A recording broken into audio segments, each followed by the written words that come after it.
sebelum ini ada banyak perdebatan terjadi. Bolehkah orang merayakan Natal sebelum 25 Desember? Atau apakah orang boleh merayakan setelah Natal 25 Desember? Saya sendiri mulai rangkaian pelayanan Natal itu mulai dari 1 Desember. Nanti berakhir di 31 Januari. Nah, sebenarnya tidak jadi soal bagi kita. Karena apa?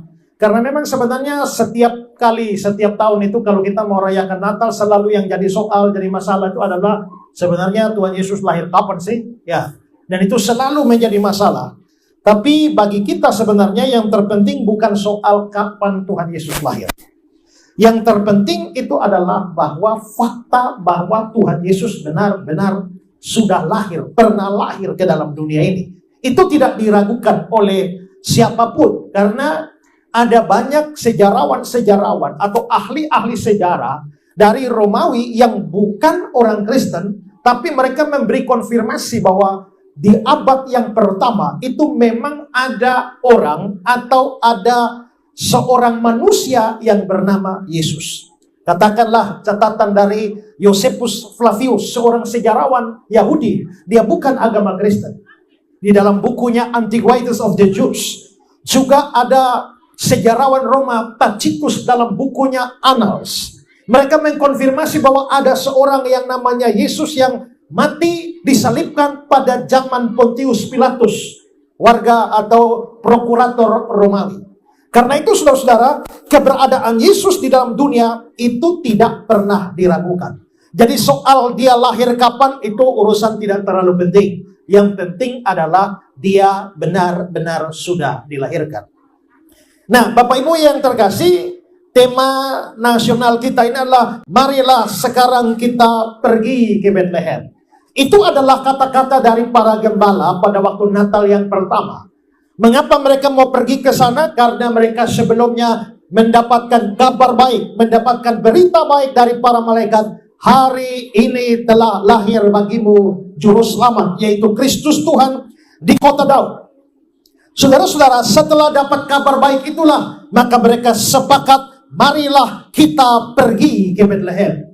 Dan PGI mengangkat tema ini buat kita, itu tidak bermakna harfiah. Karena kalau harfiah artinya semua kita harus pergi ke Holy Land, ya, ke Israel sekarang. Lagi pula sekarang Bethlehem itu juga tidak ada di Israel. Bethlehem itu tempat Yesus lahir, sekarang masuk wilayah Palestina, ya.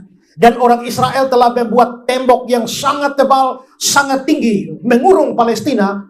Sehingga saya pernah ada di luar tembok itu, dan saya lihat tembok itu begitu tinggi. Bethlehem ada di dalam, saya ada di luar. Lalu saya lihat tembok itu, terus ada orang gambar di situ, gambar orang Majus.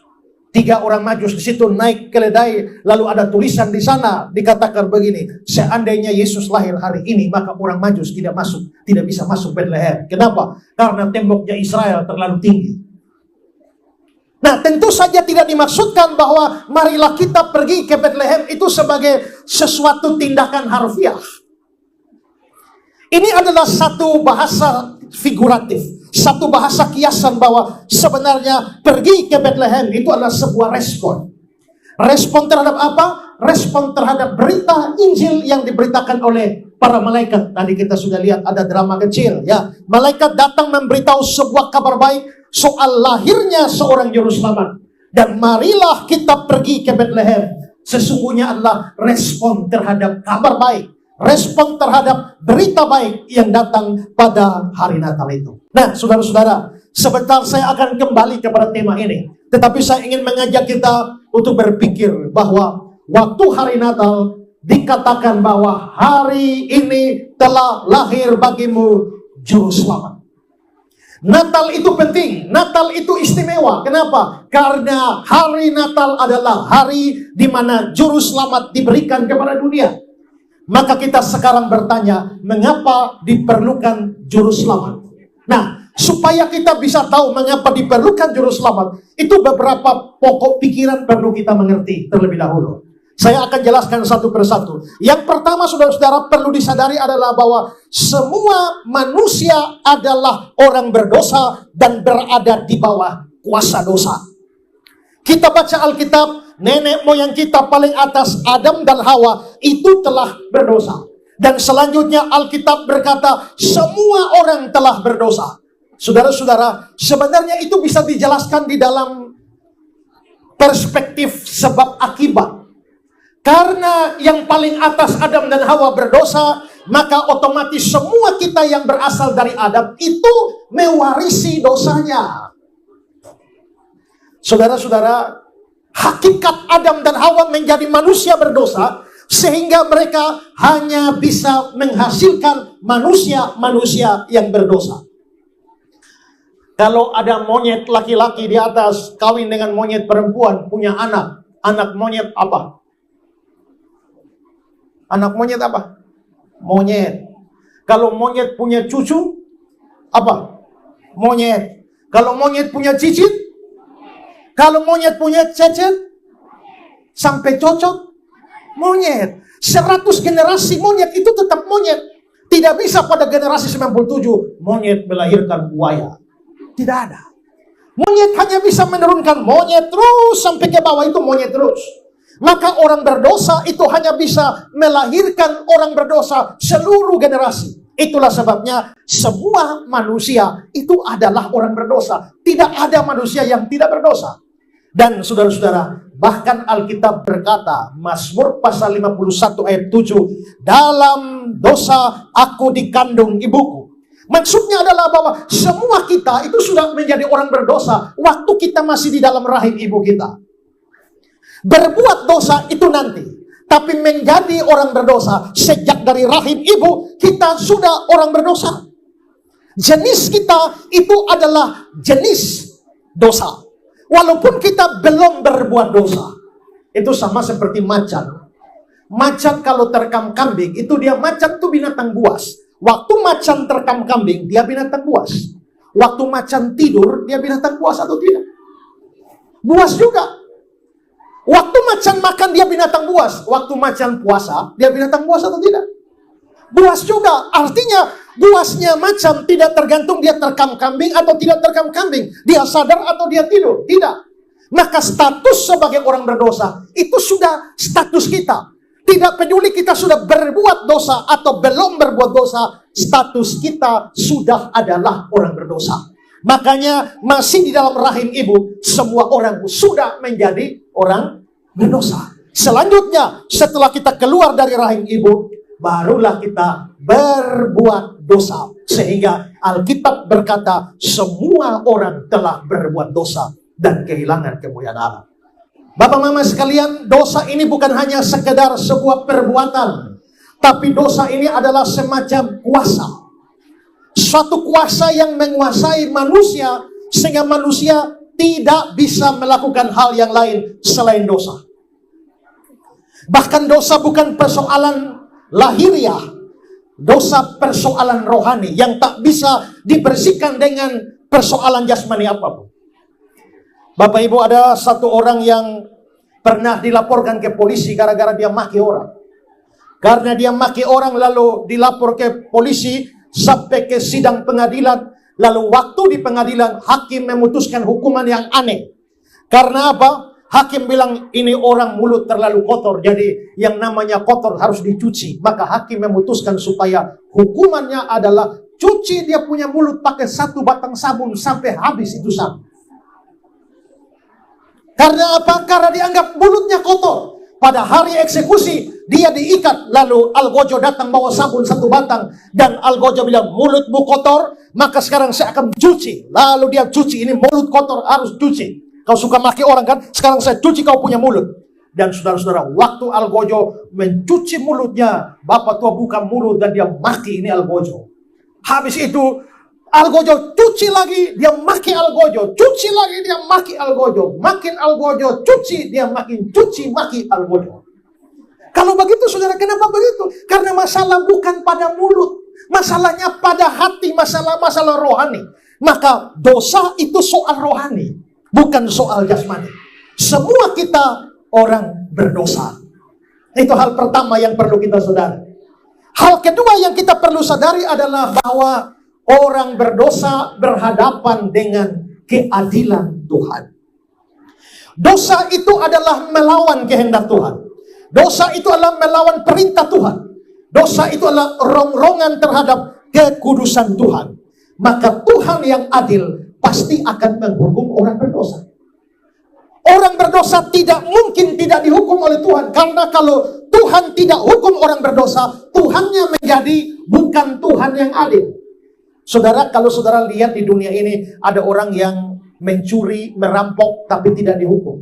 Ada koruptor yang makan uang rakyat banyak, tapi tidak dihukum dengan baik. Saudara akan rasa hakimnya tidak adil.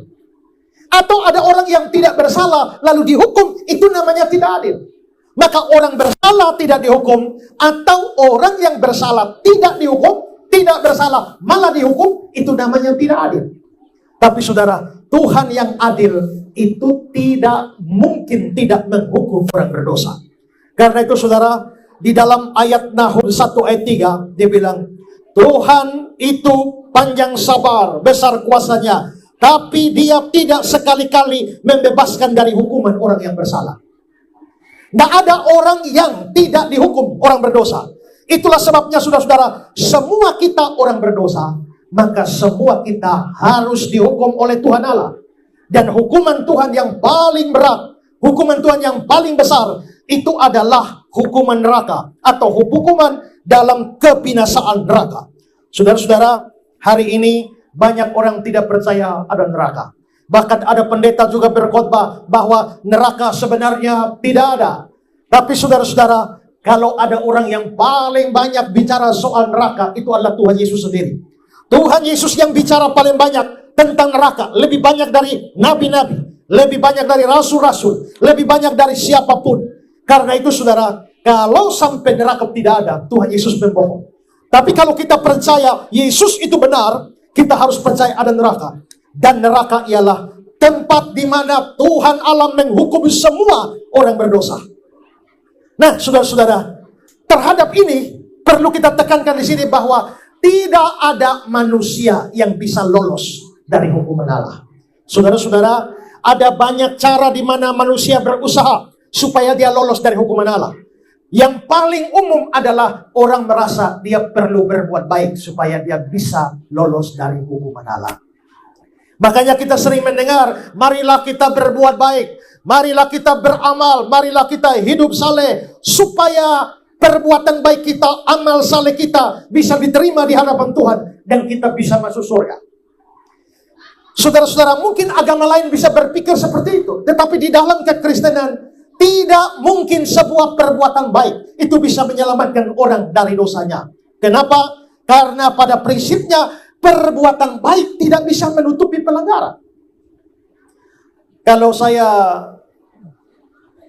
berdiri, lalu tiba-tiba saya pukul Pak Kepala Sekolah sampai gigi rontok 5, lalu Pak Kepala Sekolah lapor saya di polisi, lalu masuk ke sidang pengadilan, nanti masuk pengadilan minggu depan, tapi sebelum itu saya sudah tahu bahwa ini pasti saya akan dipenjara. Ya, maka saya buru-buru pergi berbuat baik. Saya lihat, waduh, ada orang mati di sana, saya kasih keranjang bunga. Ada orang kecelakaan di sana, saya kasih bantuan. Ada bencana alam di sana, saya kirim beras 1 kilo. Ada panti jompo, saya sumbang pembangunannya. Ada gereja mau pembangunan, saya sumbang uang semen sekian sak. Sampai hari pengadilan, hakim bertanya, Pak, benarkah saudara memukul Pak Kepala Sekolah sampai gigi rontok 5? Saya bilang, benar Pak Hakim. Tapi Pak Hakim harus tahu bahwa hari Selasa saya sudah bawa bantuan ke korban bencana. Hari Rabu sudah bawa bantuan ke panti jompo. Hari berikutnya sudah bawa bantuan ke gereja. Jadi benar Pak Hakim, saya memang pukul dia, tapi saya sudah berbuat baik. Kira-kira hakim kasih lolos saya? Saya memang telah berbuat salah, tapi saya juga sudah berbuat baik. Apakah perbuatan baik saya bisa menutupi kesalahan saya? Tidak bisa. Hakim itu akan berkata, tidak peduli kamu itu berbuat baik 100 kali, tapi perbuatan baik 100 kali tidak pernah bisa menutupi satu pelanggaran pun. Sementara kita ini pelanggaran bukan satu, dosa bukan satu. Setiap hari kita ini berbuat dosa. Mulai dari kita buka mata, waktu bangun pagi sampai tutup mata waktu tidur, dosa semua kita. Mau kita iri hati sama orang kah, kita maki orang kah, kita fitnah orang kah, gosip orang kah, mencuri kah, merampok kah, pikiran kotor kah, tipu daya kah, berdusta, semua. Saya pikir yang paling banyak dosa ini adalah dosa omong kosong. Karena kita sudah janjian jam 6, tapi begitu tanya jam 6, di mana? Dia masih di tempat tidur. Lu di mana? On the way. Padahal masih di tempat tidur. Berapa banyak kita? Dan saudara sadar bahwa syarat masuk neraka itu dosa satu. Upah dosa ialah maut. Bukan upah dosa ialah maut. Upah dosa bentuk tunggal. Artinya satu dosa saja sudah cukup membawa kita masuk ke dalam neraka. Masalahnya kita punya dosa yang sangat banyak. Dan karena itu saudara, dosa yang sangat banyak itu tidak bisa ditutupi oleh pelanggaran. 1000 perbuatan baik tak bisa menutupi satu pelanggaran. Bagaimana kalau kita punya 1000 pelanggaran? Bagaimana kalau kita punya 1 juta pelanggaran? Mau ditutup dengan apa? Tidak bisa. Saudara, saya pernah dalam satu acara diskusi atau debat dengan seorang agama lain. Lalu dia bilang begini, nanti kalau mati kita akan timbang perbuatan baik dengan perbuatan jahat. Nanti kalau ditimbang, kalau perbuatan baik kita lebih berat, kita masuk surga. Tapi kalau perbuatan jahat kita lebih berat, kita masuk neraka. Tergantung baiknya atau jahatnya yang lebih berat. Baik lebih berat, masuk surga. Jahat lebih baik, masuk neraka. Lalu saya tanya, Pak, kalau yang baik lebih berat masuk surga, yang jahat lebih berat masuk neraka. Kalau sama berat, Bapak masuk mana? Lagi pula kalau kita jujur, tidak ada kita yang merasa kalau kita betul-betul sadar diri. Kita tidak akan merasa bahwa kita berbuat baik lebih banyak daripada kita berbuat dosa. Setiap hari kita berbuat dosa, dosa kita lebih banyak daripada perbuatan baik kita. Walaupun mungkin ada orang yang merasa tidak berdosa. Saya pernah di Rote, saudara-saudara, ada orang yang datang bilang, Pak, ada satu bapak yang sakit, lalu kayaknya sudah tidak bisa sembuh lagi. Bisakah Pak Pendeta pergi menginjili dia? Akhirnya saya pergi. Setelah saya sampai, saya ajak bicara. Saya mau menyatakan dulu bahwa dia adalah orang berdosa. Waktu saya bilang, Bapak, kita semua orang berdosa, Bapak juga orang berdosa. Tiba-tiba dia bilang, tidak, saya tidak berdosa. Lalu dia bilang, saya tidak berdosa. Saya bilang, mungkin Bapak pernah tipu orang. Dia bilang, tidak, saya tidak pernah tipu orang. Atau mungkin Bapak pernah maki orang. Dia bilang, tidak pernah maki. Bapak pernah pukul istri? Tidak. Atau mungkin Bapak jarang baca Alkitab. Dia bilang, oh tidak, dari dulu sampai sekarang saya rajin baca Alkitab. Atau Bapak pernah iri hati dengan orang? Dia bilang, tidak. Atau Bapak pernah absen gereja, alpa gereja? Dia bilang, tidak, dari dulu sampai sekarang saya gereja terus. Jadi ini orang merasa tidak berdosa sama sekali. Saya dalam hati, saya bilang, Tuhan Yesus bilang, kalau orang tidak sadar dia sakit, dia tidak akan butuh dokter. Kalau orang tidak sadar dia berdosa, dia tidak akan butuh juru selamat. Ini orang rasa diri suci. Maka saya berdoa dalam hati, Tuhan, kasih sadar dia bahwa dia adalah orang berdosa. Jadi saya tanya, mungkin Bapak pernah curi orang punya barang? Dia bilang, tidak. Tiba-tiba dia bilang, kalau kawan-kawan memang pernah curi orang punya kambing, saya tidak curi, hanya ikut makan saja. Saya bilang, itu dia. Ya. Nah, hanya karena Bapak ikut makan saja, Bapak harus masuk neraka. Saudara-saudara, banyak orang tidak sadar bahwa dia adalah orang berdosa. Kalau kita sadar kita orang berdosa, dan kita sadar bahwa perbuatan baik kita, amal saleh, ibadah kita, apapun, tidak bisa tutup dosa kita. Bapak Mama kalau ingat lagu Agustus Top Lady, Rock of Ages clap for me, Rock of Ages clap for me, padamu batu zaman. Pada ayat yang kedua dia bilang, rajinku yang sebenar tidak hapuskan cemas, ratapku dan tangisan tidak guna. Jadi ratap, tangis kita atau usaha rajin apapun tidak bisa menutupi cemar kita. Maka saudara-saudara, kita bisa melihat bahwa tidak ada obat bagi hukuman dosa. Atau bahkan saya sering kali berkata bahwa bahkan kalau ada orang berdosa yang mau berhenti berdosa, dia tetap tidak bisa selamat. Kalau saudara adalah pemabuk, saudara mati masuk neraka. Tapi saudara pikir kalau begitu sekarang saya berhenti mabuk, setelah berhenti mabuk apakah saudara akan masuk surga? Tidak, tetap masuk neraka. Kalau saudara adalah seorang penjahat lalu mati masuk neraka, kalau begitu sekarang tidak jahat lagi, hidup baik, apakah masuk surga? Tidak, tetap masuk neraka. Kenapa bisa begitu? Karena Alkitab melihat dosa sebagai hutang di hadapan Allah. Doa Bapa kami, ampunilah kami akan kesalahan kami. Kata kesalahan itu dari bahasa asli Alkitab opelema, artinya adalah hutang. Ampunilah kami akan hutang-hutang kami. Dosa itu hutang. Waktu kita tipu orang, hutang 1. Waktu kita maki orang, hutang 2. Waktu iri hati, hutang 3. Waktu kita bikin apa saja, tambah hari, tambah utang. Maka orang makin tua itu utang makin banyak. Dia dapat berdoa. Nah, sekarang saudara pikir, kalau dosa itu semacam hutang di hadapan Tuhan, bisakah hutang itu diselesaikan dengan berhenti hutang? Kalau saya tidak punya uang, saya datang Pak Ketua Komite pinjam dulu 100 juta, lalu dikasih.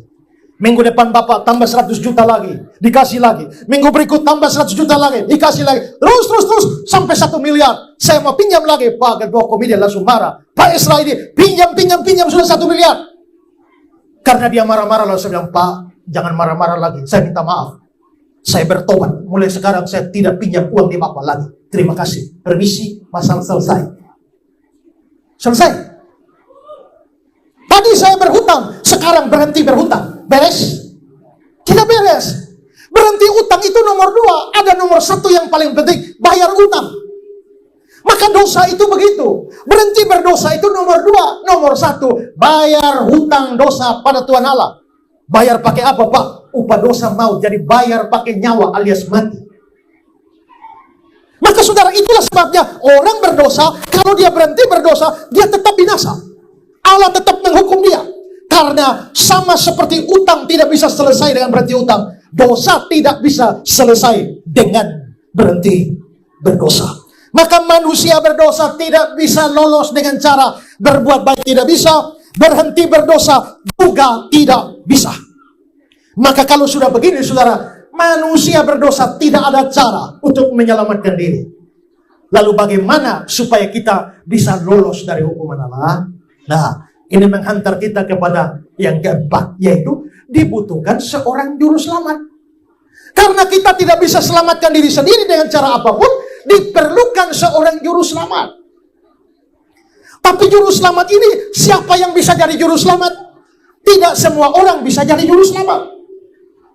Karena apa? Karena juru selamat itu perlu 2 syarat. Syarat pertama juru selamat adalah dia harus manusia. Kenapa? Karena yang berdosa manusia. Yang berdosa bukan malaikat. Karena itulah juru selamatnya yang mau menyelamatkan manusia harus manusia. Itu syarat pertama. Syarat kedua adalah dia tidak boleh berdosa satupun. Karena apa? Syarat masuk neraka dosa 1. Kalau juru selamat punya dosa 1, juru selamat pun masuk neraka. Kalau sampai juru selamat berdosa 1, juru selamat sudah tidak bisa menyelamatkan. Bahkan juru selamat pun binasa. Kalau juru selamat bisa berdosa 1, maka juru selamat juga butuh juru selamat, butuh diselamatkan. Karena itu juru selamat itu harus manusia dan tidak boleh berdosa. Nah sekarang kita cari juru selamat. Siapa yang bisa memenuhi syarat jadi juru selamat? Manusia. Kedua, tidak berdosa. Marilah kita mulai cari dari Sabang sampai Merauke. Dari Sangir sampai ke Rote. Ada manusia? Manusia ada? Ada. Tapi manusia yang tidak berdosa ada? Tidak ada. Cari di seluruh kolong langit ini, manusia banyak, tapi semua berdosa. Karena itu maka juru selamat tidak bisa dari dunia. Cari di kolong langit ini ada manusia, tapi berdosa semua. Kalau begitu, juru selamat tidak bisa datang dari kolong langit ini. Kalau begitu juru selamat mesti dari mana? Juru selamat kayaknya perlu dari atas. Tapi masalahnya, dari atas mana? Dari surga. Adakah yang tidak berdosa di surga? Ada. Siapa? Tuhan Allah. Tuhan Allah suci, tidak berdosa. Syarat kedua dipenuhi. Tapi masalahnya, syarat pertama itu manusia. Allah bukan manusia. Di sini ada manusia tapi berdosa. Di sana ada yang tidak berdosa tapi bukan manusia. Nah, jadi bagaimana? Ya, karena di sini ada manusia tapi berdosa. Di sana ada yang tidak berdosa tapi bukan manusia. Dan terus bagaimana, Pak? Caranya adalah bagaimana kalau yang tidak berdosa itu jadi manusia. Kalau begitu Allah harus jadi manusia. Waktu Allah jadi manusia, dia tidak boleh berhenti jadi Allah. Tapi supaya dia betul-betul manusia, dia harus lahir dari seorang manusia. Karena kalau tiba-tiba saja dia muncul dari batu, itu bukan anak manusia, itu namanya anak batu. Kalau dia muncul dari pohon, namanya anak pohon. Dia muncul dari laut, namanya anak laut. Supaya anak manusia, dia harus lahir dari seorang manusia. Itulah sebabnya harus dari Bunda Maria. Tapi dia tidak boleh berhenti jadi Allah. Karena kalau dia berhenti jadi Allah, dia pasti berdosa. Karena hanya Allah yang kudus. Itulah sebabnya, maka dia harus tetap Allah, tapi dia juga harus manusia. Ingat saudara, mengapa harus manusia? Karena juru selamat itu kan mau menanggung dosa kita. Menanggung dengan cara apa? Dengan cara mati. Nah, kalau juru selamatnya hanya Allah, siapa bisa kasih mati Allah? Kan nggak bisa. Yang bisa dimatikan itu hanya manusia. Karena itu maka Allah harus jadi manusia supaya bisa dibunuh mati. Untuk membayar hukuman dosa, yaitu kematian atau maut itu. Itulah sebabnya, maka di dalam Natal, Allah yang tetap Allah itu harus jadi manusia dan sungguh-sungguh manusia. Makanya kita menyanyi lagu Natal. Allah sendiri dalam rupa insan. Dan ini bukan kalangan orang Kristen. Alkitab memang mengatakan begitu. Hampir semua ayat Natal itu bicara Allah, bicara manusia. Yesaya 9 ayat 5 yang dalam bahasa Timur tadi diucapkan itu. Ya. Seorang anak diberikan bagi kita, seorang putra dilahirkan bagi kita. Yang diberikan, yang dilahirkan pasti manusia. Tapi di ujungnya namanya disebutkan orang penasihat Allah yang perkasa, Bapa yang kekal, Raja damai. Manusia mana bisa jadi Raja damai? Manusia mana bisa jadi Bapa yang kekal? Manusia mana bisa jadi Allah yang perkasa?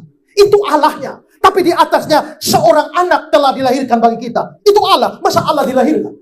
Tidak. Berarti Yesaya 9 ayat 5, di atasnya manusia, di bawahnya itu Allah. Mika 5 ayat 1. Ya.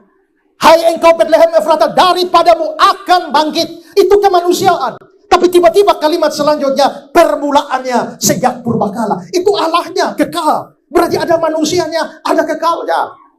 Yohanes 1 ayat 1, firman itu adalah Allah. Tapi ayat 14, firman itu telah menjadi manusia dan diam di antara kita. Maka juru selamat yang sesungguhnya itu adalah Allah dan manusia. Dan karena itu, maka saudara, juru selamat semacam ini Allah dan manusia tidak berdosa. Cari di seluruh dunia, tidak ada. Maka satu-satunya juru selamat itu adalah Yesus Kristus. Dan setelah semua rancangan itu selesai, juru selamat diberikan ke dunia. Dan juru selamat di dunia itulah waktu Natal. Karena itulah para malaikat menjumpai para gembala. Hari ini telah lahir bagimu juru selamat. Maka juru selamat Natal itu begitu istimewa karena juru selamat satu-satunya dilahirkan ke dalam dunia ini. Tanpa Natal semua orang masuk neraka.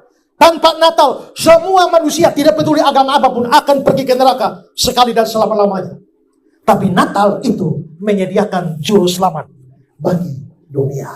Nah, kalau memang Natal memberikan juru selamat bagi dunia, apakah itu otomatis menyelamatkan setiap kita? Tidak. Butuh respon. Dan respon terbaik yang kita lihat datang dari para gembala. Marilah sekarang kita pergi ke Bethlehem. Di dalam peristiwa Natal kita bisa jumpai banyak respon. Kita bisa mencatat respon dari Raja Herodes. Raja Herodes seorang yang justru ingin membunuh Yesus karena merasa bahwa tahtanya terancam. Tidak ada raja yang lebih kejam dari Raja Herodes. Dia seorang yang sangat kejam. Saudara, dia menjadi raja. Raja Herodes ini bukan orang Yahudi. Bapaknya itu seorang Edom, keturunan Esau. Mamanya itu adalah seorang Arab yang namanya Kipros. Maka Herodes tidak bisa jadi raja orang Israel. Hanya karena politik dengan Romawi. Hubungan dengan Markus Antonius dan Kaisar Agustus di Romawi. Sampai akhirnya dia bisa jadi raja orang Yahudi. Tapi orang Yahudi sangat benci dengan Herodes. Tidak suka dengan Herodes. Nah, tapi Herodes coba ambil hati orang Yahudi. Dengan pertama, kawin dengan seorang perempuan Yahudi yang namanya Maryam nih. Dengan harapan supaya dia diterima oleh orang Yahudi. Tapi, biarpun dia kawin dengan Maryam nih perempuan Yahudi, orang Yahudi tetap tidak suka sama Herodes. Pernah ada kelaparan, Herodes keluarkan uang dari bendahara, bayar gandum ke Mesir, kirim gandum banyak. Orang Yahudi makan gandumnya, tapi tetap tidak suka dengan Herodes. Pernah ada kekeringan, lalu Herodes bikin aquaduk berkilo-kilometer, salurkan air masuk ke Kaisarea. Orang Yahudi minum airnya, tapi tidak suka dengan Herodes. Lalu mereka bilang, kalau mau dapat hati orang Yahudi, bangun bait Allah. Itulah sebabnya bait Allah, Herodes kerja bait Allah. Zaman bait Allah, zaman Yesus dikerjakan oleh Herodes. Dan saudara, ini kerjanya sangat ini. Mulai tahun 20 sebelum Masehi, 20 tahun sebelum Yesus lahir, Herodes sudah bangun bait Allah. Dan setelah itu, saudara ingat, waktu Yesus bilang rombak bait Allah ini, dalam 3 hari aku akan bangun kembali. Dan orang Yahudi bilang, 46 tahun orang bangun bait Allah ini. Kamu mau dirikan dalam 3 hari? 46 tahun. Itu akhirnya zaman Yesus, bait Allah sudah didirikan 46 tahun dan belum selesai. Selesai nanti Tuhan Yesus sudah naik ke surga, baru selesai. Tahun 66. Dan 4 tahun kemudian, baru diresmikan 4 tahun kemudian, tahun 70. Bait Allah hancur sampai hari ini. Tidak bangun-bangun dari orang Romawi. Maka Herodes itu orang yang sangat ingin dapat hati orang Yahudi. Tapi orang Yahudi sangat benci sama Herodes. Maka orang Yahudi ancam sama Herodes. Kamu sekarang jadi raja kami. Tapi nanti kalau Mesias datang, kamu akan kami habisi. Maka Herodes itu takut sama Mesias. Itulah sebabnya begitu orang Majus datang, kami cari raja baru lahir. Herodes langsung kaget. Kumpul pemimpin agama. Di mana dia dilahirkan. Lalu dapat keterangan. Bunuh semua anak di bawah 2 tahun. Herodes ini hadir dalam cerita Natal, tapi sayang, dia bukan menyambut juru selamat yang hadir. Justru dia melihat Yesus sebagai ancaman bagi dia. Dia hadir dalam peristiwa Natal yang pertama, tapi dengan hati yang tidak beres. Dan banyak orang model seperti itu. Ada banyak orang juga menyambut Natal, tapi persis seperti ahli-ahli Taurat yang ketika ditanya di mana Mesias akan dilahirkan, langsung ayat keluar dari mulut mereka. Mika 5 ayat 1 hafal. Tapi apakah para ahli Taurat itu pergi dan menyambut Yesus? Tidak juga. Justru datang orang Majus dari tempat yang jauh, kira-kira dari Persia dan Arabia. Tapi yang satu, yang paling menyolok adalah para gembala ini. Marilah sekarang kita pergi ke Bethlehem. Itu berarti bahwa kata-kata marilah kita pergi ke Bethlehem itu ekspresi iman. Bahwa juru selamat sudah diberikan ke dunia ini. Dan ada sambutan kepada juru selamatnya. Apa artinya merayakan Natal tetapi kita tidak punya juru selamat? Kalau orang tidak punya juru selamat, dia akan binasa. Apa artinya merayakan juru selamat? Sukacita Natal, lahirnya juru selamat, tapi kamu sendiri mati masuk neraka. Itulah sebabnya maka respon Natal yang paling penting harus seperti para gembala ini. Marilah sekarang kita pergi ke Bethlehem. Di Bethlehem itu mereka melihat bayi Natal itu. Saudara, ini butuh iman. Kenapa? Karena mereka melihat anak itu di palungan. Waktu malaikat datang, hari ini telah lahir bagimu. Pertama, juru selamat. Kedua, Kristus. Kristus itu Mesias. Bahasa Yunaninya Kristus dan Tuhan. Hari ini telah lahir juru selamat 1, Kristus 2, Tuhan 3. 3 jabatan diberikan bagi bayi Natal itu. Dan butuh iman untuk percaya bahwa bayi yang terbaring dalam palungan ini adalah juru selamat. Tidak mudah. Bagaimana bisa kamu bayangkan bahwa bayi kecil ini yang tidak bisa berdiri pun, apakah ini juru selamat? Atau apakah Mesias dalam pandangan Yahudi itu adalah raja? Raja politik yang mereka nanti-nantikan diberitakan para nabi. Butuh iman besar untuk percaya bahwa bayi yang ada dibungkus dengan lampin ini adalah Raja Mesias. Dan yang lebih hebat lagi, butuh iman yang lebih besar untuk percaya bahwa ini adalah Tuhan. Itulah sebabnya sampai hari ini ada banyak orang yang sukar percaya, sukar menerima bahwa Yesus adalah Tuhan. Kita berkata Yesus Kristus adalah Tuhan, tapi sukar bagi mereka. Masa Tuhan kok dilahirkan? Masa Tuhan kok mati? Masa Tuhan kok butuh makan? Masa Tuhan kok tidur? Terlalu sukar bagi mereka untuk percaya bahwa Yesus adalah Tuhan. Tapi para gembala ini, lihat bayi kecil ini, percaya dia juru selamat, percaya dia Kristus, percaya dia Tuhan. Itu iman yang luar biasa. Dan orang-orang dengan iman macam ini yang dapat diselamatkan. Karena itu Bapak Ibu Saudara-saudara, kita mungkin tidak pernah pergi ke Yerusalem secara jasmani. Karena pergi ke Yerusalem secara jasmani tidak jamin bahwa orang percaya. Hari ini banyak orang Israel tidak percaya pada Yesus. Bahkan saudara, orang Kristen di Israel terlalu minim. Orang Islam di Israel lebih banyak daripada orang Kristen. Banyak orang tidak percaya Yesus. Dan kalau kita pergi secara fisik pun ke Yerusalem, tidak jadi jaminan. Saya 1 tahun pergi 3-4 kali ke Israel, sampai injak Yerusalem sudah bosan. Lihat orang-orang di sana. Tapi apakah orang-orang yang di Bethlehem sendiri itu percaya Yesus? Tidak. Yang penting adalah bukan pergi ke sana, tapi iman kepada Dia yang pernah lahir di Bethlehem. Itu yang penting. Karena itulah saudara-saudara, maka reaksi kita, respon kita, marilah kita pergi ke Bethlehem. Itu adalah reaksi iman. Maka merayakan Natal setiap tahun itu penting dan perlu. Tapi yang paling penting adalah selalu beriman kepada Yesus Kristus, Juru Selamat kita. Hari ini kita kembali merayakan Natal. Tapi pastikanlah bahwa Kristus juga lahir di hati kita. Tanpa Juru Selamat. Saudara ingat, Yesus datang ke dunia, Juru Selamat satu-satunya. Kenapa? Karena Yesus datang itu untuk mati. Kalau kita lahir untuk hidup, tapi hanya satu-satunya orang yang lahir untuk mati, hanya Yesus. Anak manusia datang untuk memberikan nyawanya menjadi tebusan bagi banyak orang. Ada orang sering bertanya, bukankah kalau Allah mau menyelamatkan dunia ini, ya selamatkan saja. Tidak usah repot-repot, perlu jadi manusia lah, lahirlah, menderitalah, sengsaralah, matilah. Kalau mau selamatkan, selamatkan saja. Tidak, saudara. Kalau dia tidak mati, kita tidak bisa diselamatkan. Dan ingat baik-baik, tidak ada cara lain manusia bisa diselamatkan kecuali lewat Juru Selamat.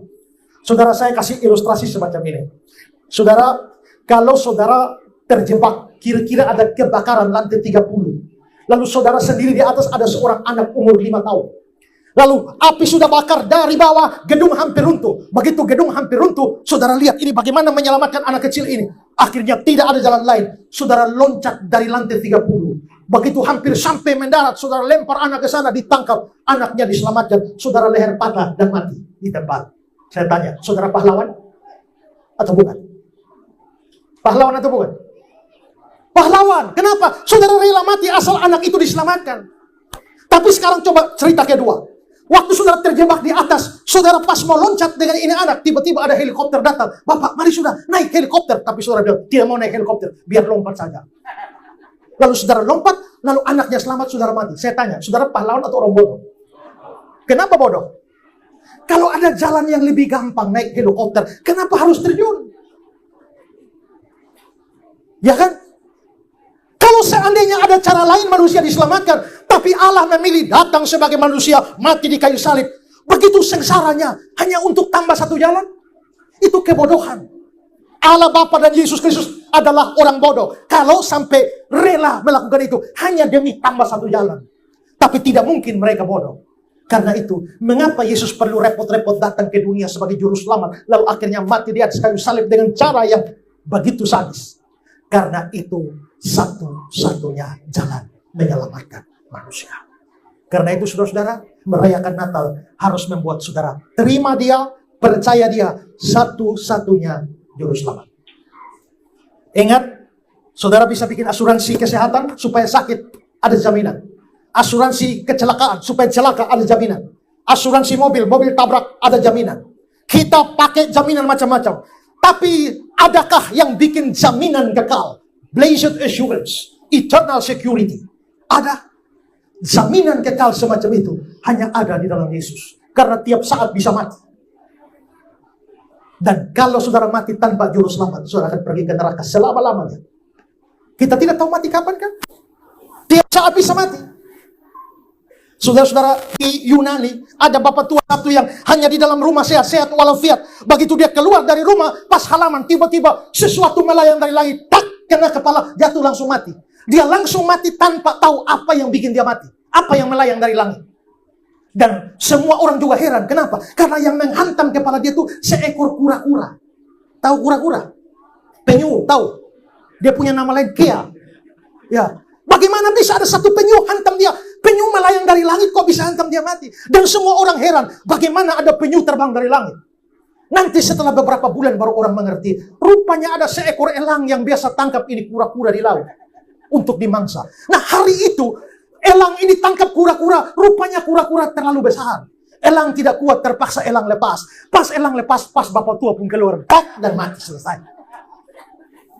Nah kita bisa mati setiap saat. Ada orang yang sudah bau tanah tidak mati-mati kan? Tapi ada yang bau parfum. Begitu keluar tangki lipat satu kali, kau selesai.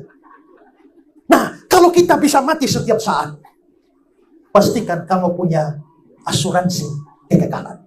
Dan asuransi kekekalan hanya kalau kamu punya juru selamat satu-satunya, Yesus.